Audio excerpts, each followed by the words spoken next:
up the hand so true, loyal until his friend goes number 2.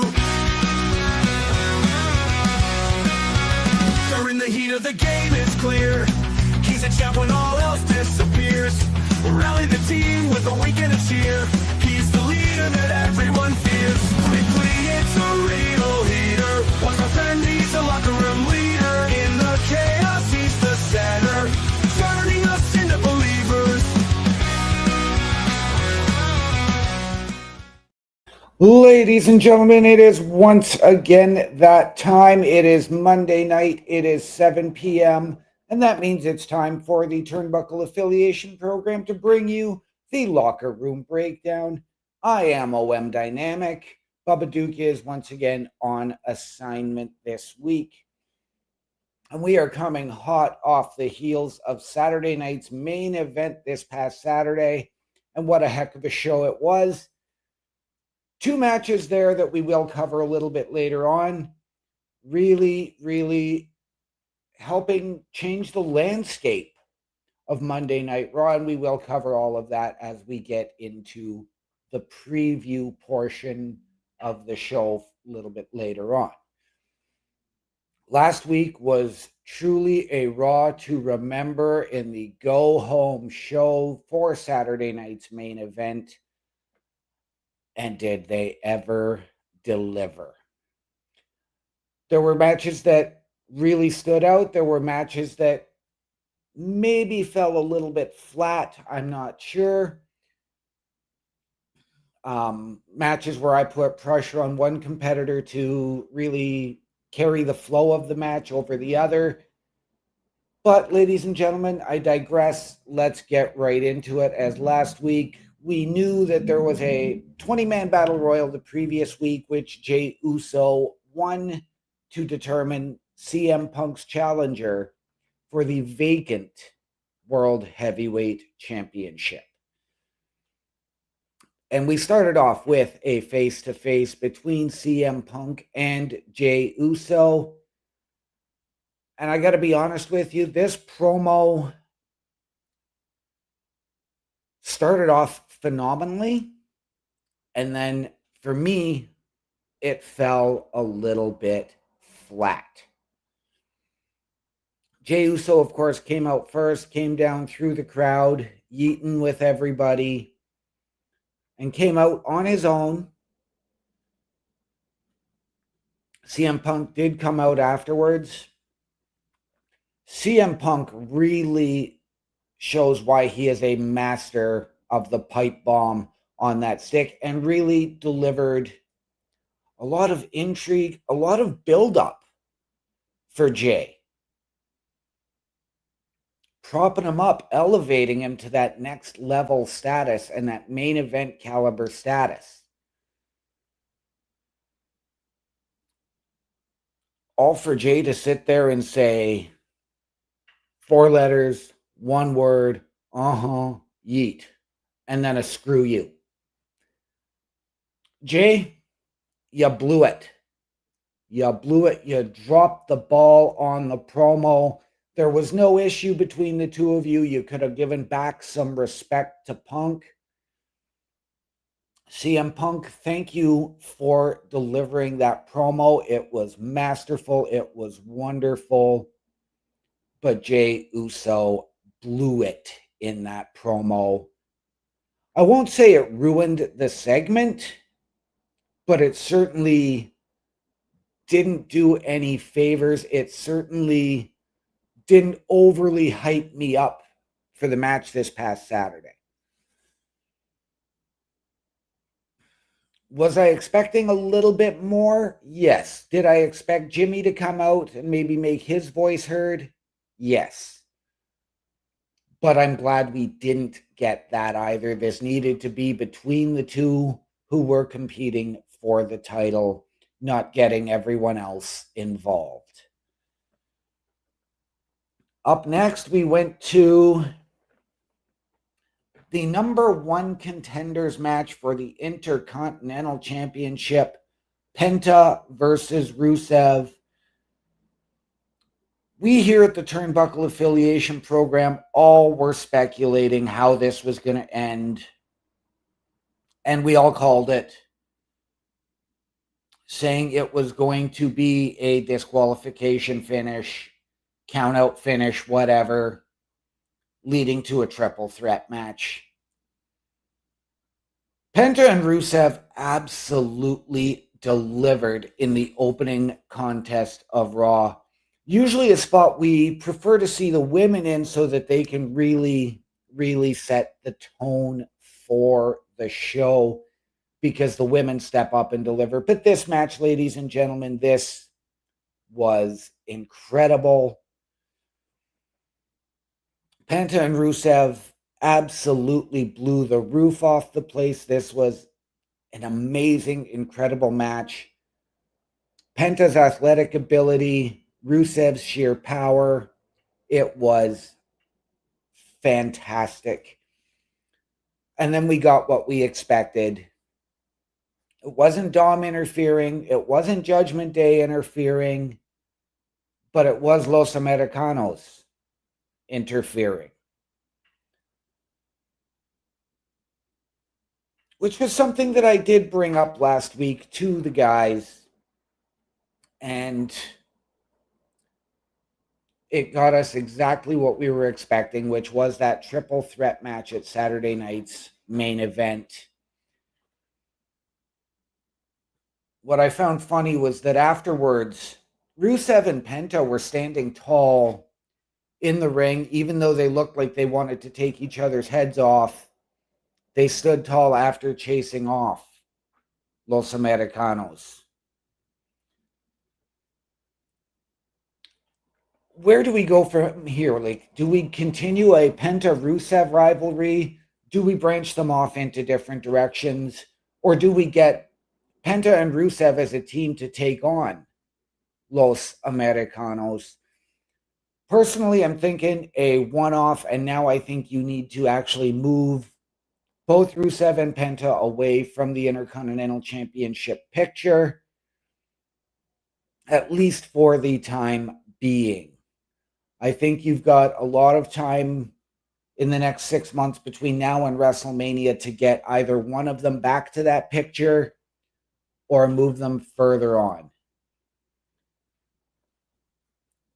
Mr. Best coming in saying Penta will be squaring off with El Grande Americano tonight. Yes, we will be covering that once we get to the preview portion of the show, Mr. Best, but thank you for coming in. Always appreciate you. And it's always great to have you here.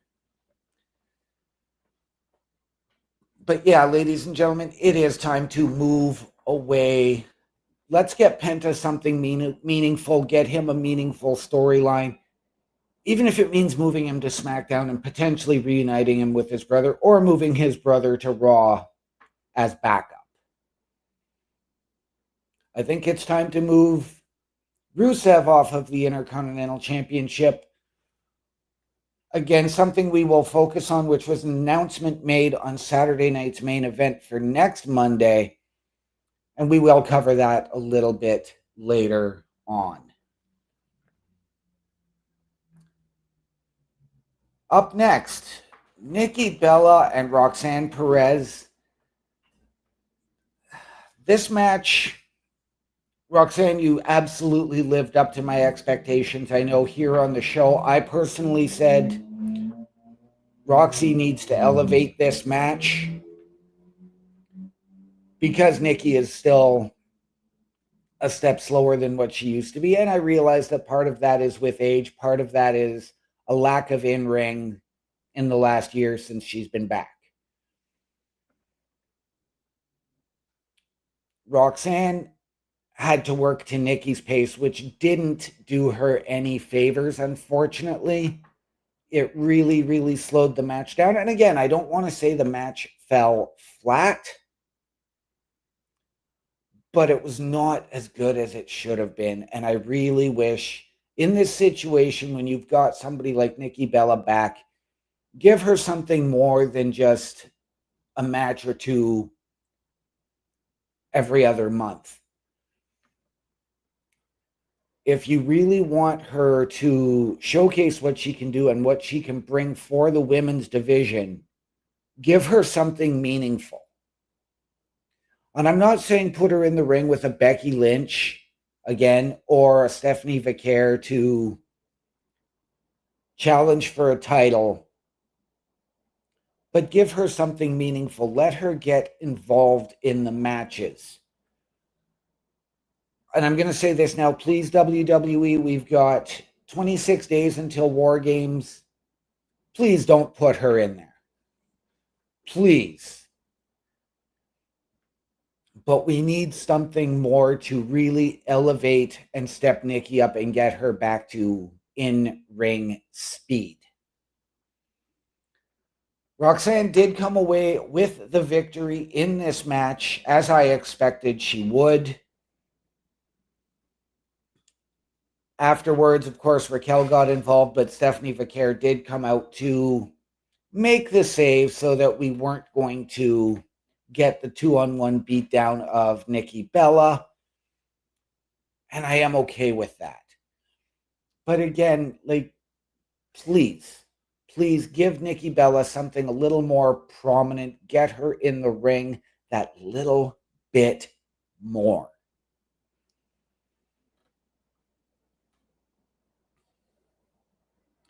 Afterwards, we did see Bayley and Lyra Valkyria, who had a main event match on Raw, and we will get to that shortly. Bayley was pumping up Lyra, saying, hey, I've got us matching jackets, all of this. And they came face to face with the Kabuki Warriors. This, again, really starting to irk me that the Kabuki Warriors just have to be everywhere. Now, everybody knows I am not the biggest Asuka fan.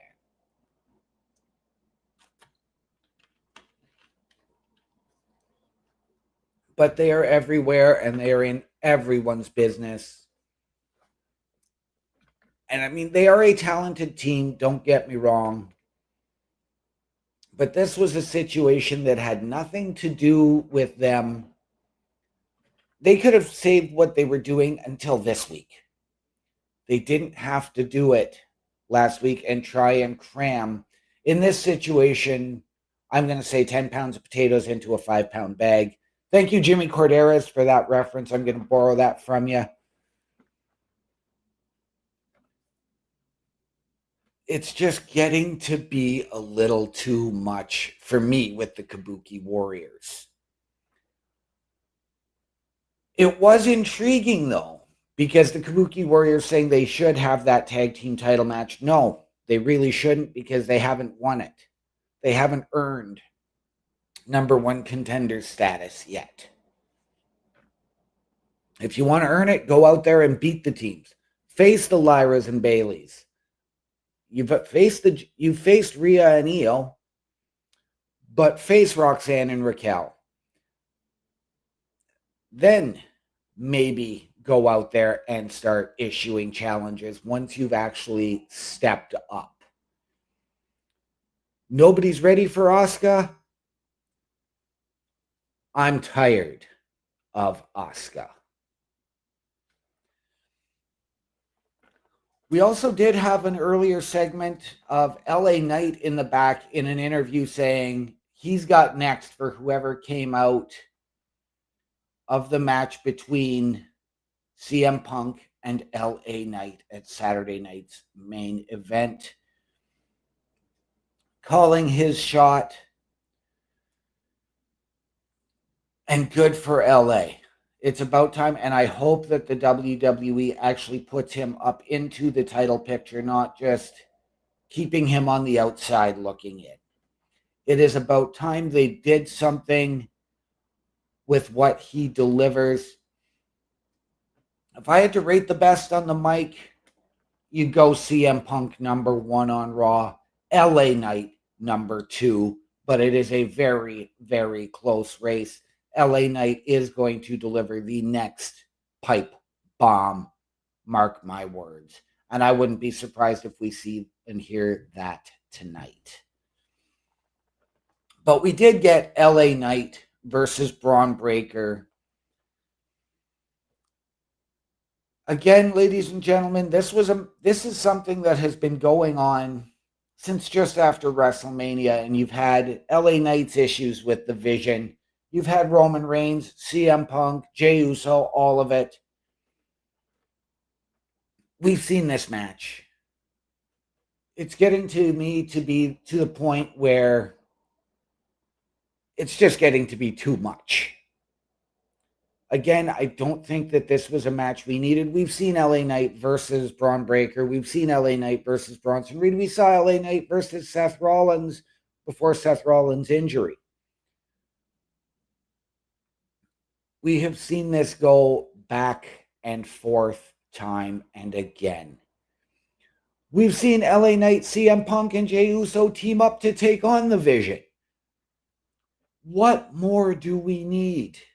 Can we move these people away from each other and give them something meaningful? Can we get somebody else to step up to Braun Breaker and Bronson Reed? Can we get somebody else to step to LA Knight? Ladies and gentlemen, please, I beg of you, and WWE, I beg of you, please give these people something a little more meaningful. This was a great match. Do not get me wrong. I'm just tired of it. We did have LA Knight, I believe. No, Breaker defeated LA Knight because LA Knight distracted himself and went after Bronson Reed, which is something that, yes, the numbers game consistently delivers. But again, ladies and gentlemen, Bronson Reed was standing there at ringside. Standing there, Bronson Reed wasn't getting involved.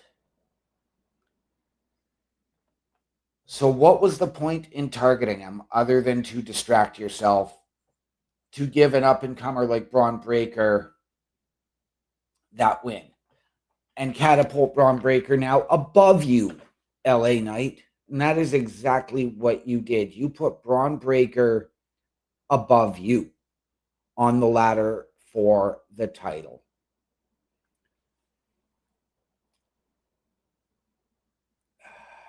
I'm going to call it now, ladies and gentlemen, January at the Royal Rumble. It will be Braun Breaker versus CM Punk.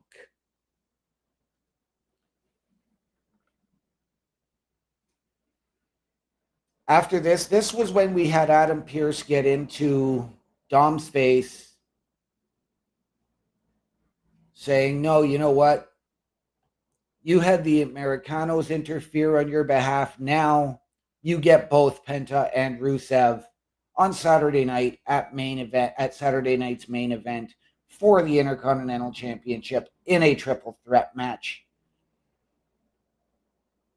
Dom, of course, got characteristically upset. And who can blame him? But, you know, he's used the ring hammer a couple of times between Penta and Rusev. And then that situation that unfolded last week. So, ladies and gentlemen, I'm really not surprised. We got the triple threat match at Saturday night's main event, and we will cover that here momentarily. Perhaps the match that stole the absolute show was a bit of a surprise match. We got Sheamus and J.D. McDonough. As Judgment Day were preparing and challenging, wanting to get their rematch for the tag team championships with AJ Styles and Dragon Lee, Adam Pearce told them to go and handle their business. And because they got back in the ring in the Battle Royal the previous week and eliminated Sheamus, that's what made them the ideal target. This match was just a masterclass, ladies and gentlemen. JD, again, his high flying, his selling ability, Shane's brute power, agility, all of it came together, and this, for me, absolutely stole the show. This was a clinic in Irish strong style. I will go that far. And I loved it. And I cannot wait to see if they deliver on that again at a future time. But I would not be upset about that.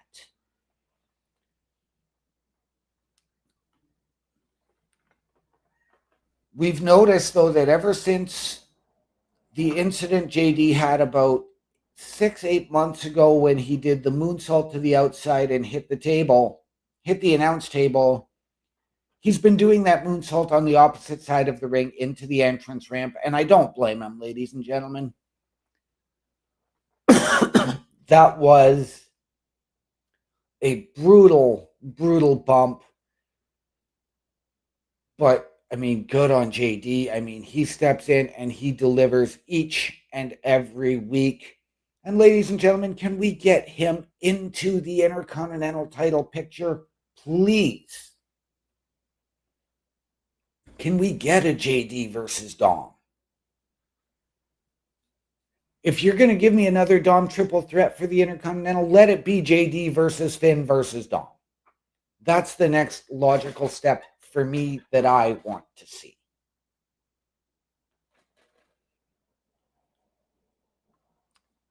And lastly, on Raw, our main event for the Women's Tag Team Championships. And thank you, WWE, for finally letting us have Charlotte Flair and Alexa Bliss on Monday Night Raw. The tag team titles are supposed to be on all three brands, and they have been primarily focused on SmackDown. And that's okay, but it's something that we've needed. I know that they've gone to NXT, but this is the first time since they won the tag team titles since the rematch the night after WrestleMania that Alexa and Charlotte have been on Raw. I know Carl Carafel was overjoyed to have Alexa Bliss on his screen and getting to watch it live. And what can I say, ladies and gentlemen? Alexa Bliss, Charlotte, Bayley, three of the absolute best over their last decade plus in WWE, absolutely delivered. You look at somebody like Lyra Valkyria, who needs to have the rocket ship strapped to her because she has carried the women's division on her back for the better part of the past year. And all credit to Stephanie Vaquer and Roxanne Perez as well. Raquel Rodriguez, who has really stepped up. But for me, Lyra has been the absolute standout of the women's division. Your first ever women's Intercontinental champion. This match absolutely delivered. It was back and forth. No signs of animosity, no signs of disrespect between any of the competitors. We did see a situation where Lyra got her hair caught in Alexa's wardrobe. Really, that was the most awkward moment of the match, but these things happen, ladies and gentlemen. We saw finisher after finisher, but it wasn't the cluster, and that's what I'm really appreciating about WWE tag team matches now, is it is not just every person coming in and hitting their finisher. We did see the figure eight. We saw the Nightwing. We saw the Rose Plant. We saw the Sister Abigail. And yes, all of them got broken up. But it was the back and forth. It was the in-ring chemistry. It was the artistry of this match.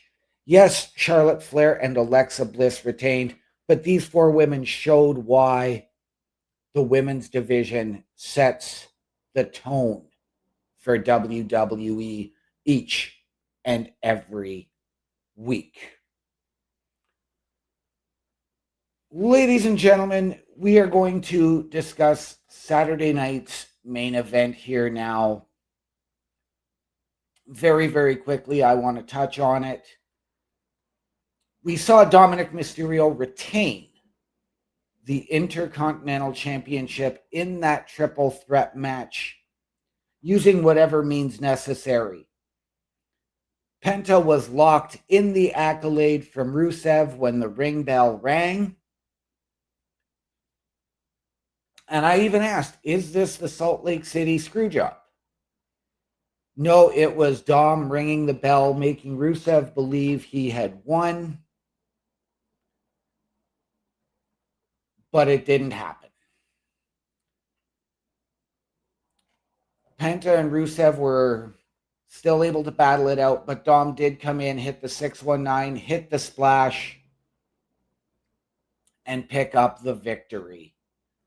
This is why, ladies and gentlemen, I think we do need to move Penta and Rusev away from the Intercontinental Championship. This is something that those three men have circled over the past month, maybe month and a half. Now it's time to move away from that. Let's give Rusev and Penta something more meaningful. Whether they're in a tag team match with Los Americanos or whether they're going to continue a rivalry amongst themselves, I don't know. But let's move them away from the Intercontinental title. Let's get somebody new in there for Dom, even if it's a surprise. And the big one, in a very, very intense match, your new World Heavyweight Champion, CM Punk. Ladies and gentlemen, Punk and Uso went toe-to-toe. It was a fantastic 25-minute matchup. We even thought it was going to carry over because of how back and forth it was. Each guy hit the other with their own finisher. So Uso hitting the GTS, Punk hitting the Uso splash. And they kicked out. This was beautiful. No, I didn't talk about Drew and Cody, Mr. Best. Thank you for asking. I'm not focusing on the SmackDown aspect of it. I'm just talking about the Raw aspect for tonight. But this match was absolutely incredible. Both men left it all out there. Jey Uso, even after blowing that segment last week with your face-to-face on the mic with Punk, you stepped up, you delivered, and a hell of a match. Kudos to both of you gentlemen. But CM Punk, ladies and gentlemen, is your new World Heavyweight Champion. We are going to go to the preview here in just a few moments, ladies and gentlemen. But first, I need you to take a look at some ads so that we can pay the bills. And let's start by telling you that everybody here at Turnbuckle Studios can use your help. A Turnbuckle affiliation program is looking for more people. If you have passion level for pro wrestling, sports, video games, or something else, then Turnbuckle Studios is the place to be. If you have ever wanted to pursue content creation and want to join our team, then we would love to have you. Check out turnbucklestudios.org or contact us by email today because your future is now, and we want you to tap in. The Turnbuckle Studios store is open for you 24 hours a day, 7 days a week. Get the merch and represent the best from the shows you watch on a weekly basis. Multiple styles to choose from with over 10 products available. Don't get left out and pick up all your favorites today. Find us at carlcarafell.redbubble.com. Turnbuckle Studios and the Turnbuckle Affiliation Program bring you the week of streams. Monday nights you get the Locker Room Breakdown at 7 p.m. Eastern, followed by the Raw Patrol at 8 p.m. Eastern.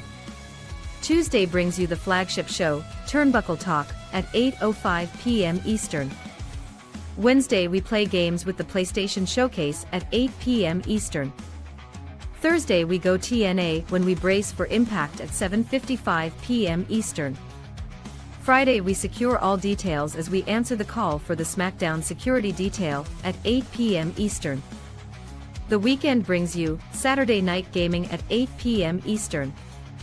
On Sundays be sure to catch the Chris Parrish podcast at 12:15 p.m. Eastern, followed by the Boar's Nest at 8 p.m. Eastern. Be part of the shows and join the chat every day. And ladies and gentlemen, if you have ever wanted your break in podcasting, content creation, potential collaboration, or help us out behind the scenes, turnbucklestudios.org has all of your Turnbuckle affiliation program needs. Go to the hosts link and you can meet the team. Chris Best, Chris Parrish, Bubba Duke, Carl Carafel, and myself. Get all of our social media there and watch our latest weekly episodic shows, including this one, which will go up in a little while. Go to turnbucklestudios.org/join, where you can send us your credentials and tell us how you can help us and how we can help you. And then we can sit down as a collective and figure everything out. Go to the shop, which will send you to carlcarafel.redbubble.com. That's right, ladies and gentlemen, turnbucklestudios.org, the hottest site on the internet. Do it and do it now. On to the preview for tonight's show, ladies and gentlemen. And again, this is really, really shaping up to be huge. CM Punk, of course, will be on Raw as the new World Heavyweight Champion. What are we going to get from Punk? Are we going to get somebody getting up in his face? Is this where LA Knight comes out and calls his shot? Do we get Jey Uso coming out asking for a rematch? Do we get Jimmy coming out? Do we get this? Is this where the Vision wants to step up? Ladies and gentlemen, anything can truly happen in this situation. And I fully expect CM Punk to kick off the show. And of course, he's going to thank everybody. And I wouldn't be surprised if he thanks Jey Uso for delivering the match of a lifetime. This match, this is going to be captivating, ladies and gentlemen, to hear what the master on the mic truly has to say and how he is feeling after going through what he went through on Saturday night with Jay. I cannot wait.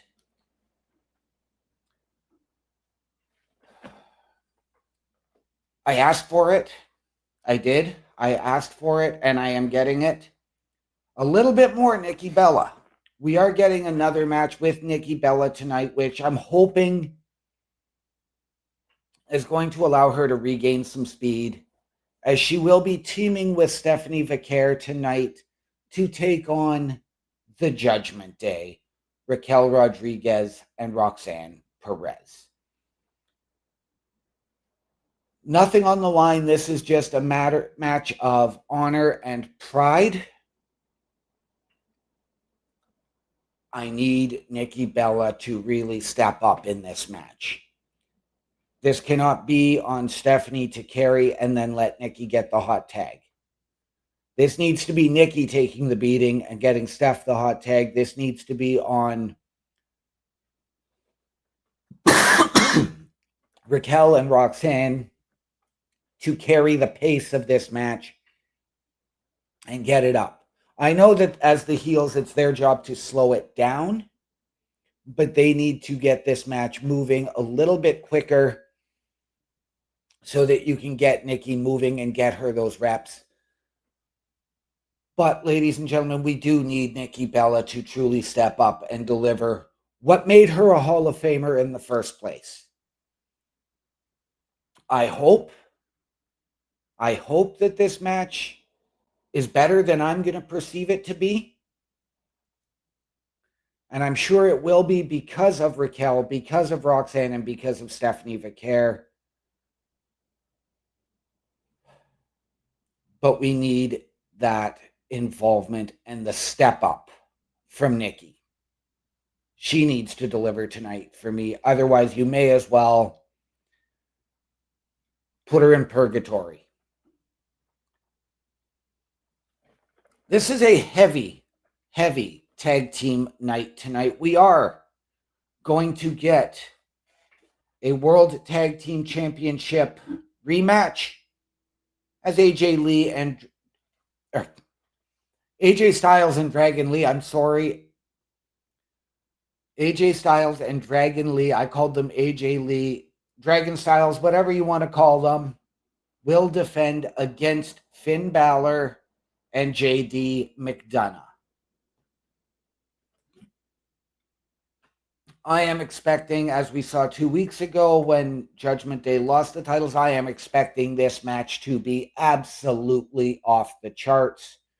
I fully anticipate AJ and Dragon retaining the titles so that maybe you can move Finn and JD into something. I wouldn't be surprised if, at the behest of Dom, we maybe see Los Americanos interfere. I wouldn't be surprised if we see Dom interfere to try and get himself back into the good graces of Finn and JD. But there is a lot to unpack with this match. Because of everything that's happened with Finn and JD, we could have involvement from Sheamus. We could have this whole thing just completely blow up. But I fully expect this match to blow the roof off the place. This is going to be absolutely incredible, and I cannot wait for it. Another women's tag match. And I said it before. I'm tired of Asuka, but I told them that, you know what, it is time for the Kabuki Warriors. If they really want to get into that tag team title picture and challenge for them, they need to earn it. And tonight we get the Kabuki Warriors versus Bayley and Lyra. I forgot to mention earlier that after that women's tag title match last week on Raw, the Kabuki Warriors came out and laid out all 4 women. Where do I see this ending up? I do think that the Kabuki Warriors are going to pull out the win. But I do think that we may see Charlotte and Alexa on our screens. They may come down and attack the Kabuki Warriors after the match. I don't know. But again, ladies and gentlemen, with the way that Lyra has carried, not only herself, but really, in my opinion, carried the women's division for the better part of the last year, this is the time to pull the trigger and put the rocket ship on Lyra. I am expecting this to be an incredible match, a lot of back and forth, and I really hope that there's no shenanigans, but again, that remains to be seen. Do we potentially hear from Rhea Ripley after this match since her broken nose a couple of weeks ago in Japan? We haven't seen Rhea since that injury happened. And I understand that, she does need recovery time, but she's wrestled in a mask before. She's come out and gone face-to-face with them before in the mask. So I can't see why Rhea wouldn't be somewhat involved. A match that intrigues me based on what we saw last week, and I suggested earlier that we get Los Americanos to potentially interrupt the tag team championship match. In this situation, we know that they are going to be at ringside. We get Penta versus El Grande Americano. And this match is going to be absolutely fantastic. Just the way that El Grande has carried himself. I know we've joked around and called him the walking Starbucks order here on the Locker Room Breakdown. But the way this character has developed, it has been absolutely fantastic. I know that Los Americanos, Rayo, and Bravo are going to be at ringside in all likelihood.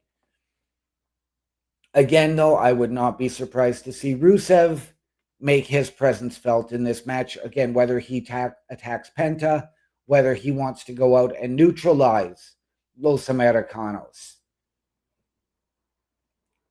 This is going to be very, very intriguing, and I cannot wait for Raw here tonight to get started.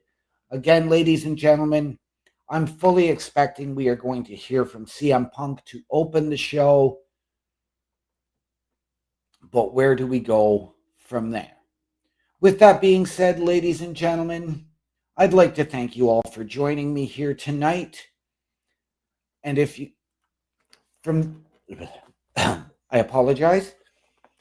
Before I sign off here, ladies and gentlemen, make sure you tune in on the Turnbuckle Studios YouTube page for the Raw Patrol coming up in about 20 minutes with Chris Best, myself, and I'm not sure who else is going to join us.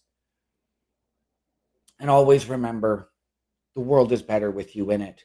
From all of us here at the Locker Room Breakdown and the Turnbuckle Affiliation Program, to those of you out there, wherever you are, good night, good luck.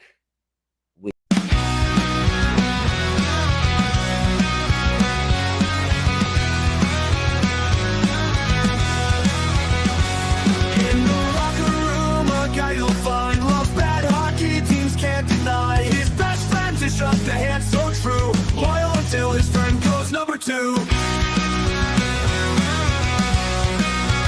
During the heat of the game, it's clear he's a champ when all else disappears. Rally the team with a wink and a cheer. He's the leader that everyone fears. Quickly, it's a real heater. Once